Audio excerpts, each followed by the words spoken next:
ఎన్ జనార్దన్ రెడ్డి తోలిచ్చిండు, నేను PCC president ఆర్డీఓని నా ఇంటికి ఏమన్నాడు తెలుసా, సార్ మీ ముగ్గురు బిడ్డల పేరు మీ భార్య పేరు ఇవ్వనండి. నేను అరే మా భార్య పేరు పిల్లలు సార్ నీకెందుకు పోయన్నా, లేదు సార్ అందరు చేసుకుంటున్నారు, ఒక్కొక్క బిడ్డకు మీ అమ్మకు నలుగురికి జూబ్లీ హిల్స్ బంజారాహిల్స్లో 800 స్కోర్ యాడ్ ఒక్కొక్కరికి ఇస్తా, ఖాళీ పేరు ఇచ్చేసే రిజిస్ట్రేషన్ తెచ్చి. అమ్మా నేనన్నా ఇదెక్కడ పంచాయతీరు ఇవాళ కాకుండా తెలియదా, హనుమంతుని ఏడు సంపాదించిండు ఎట్లొచ్చిన.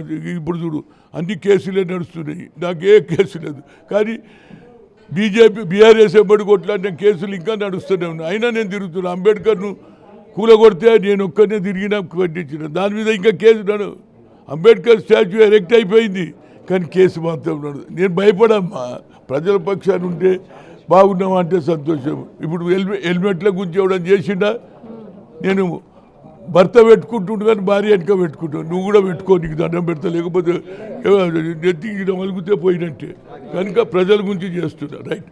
ఎస్, చూసాం కదా, ఆయన వచ్చిన పదవి నాకు చాలా తృప్తిగా ఉంది. ప్రజల కోసం కొట్లాడతా, నేను ఖచ్చితంగా ప్రజల సంక్షేమమే నా లక్ష్యం అంటూ చెప్పడం జరిగింది. మొత్తానికి ఇది ఇక్కడ పరిస్థితి. కెమెరా పర్సన్ వంశీతో Suchitha reporting from Big TV Hyderabad.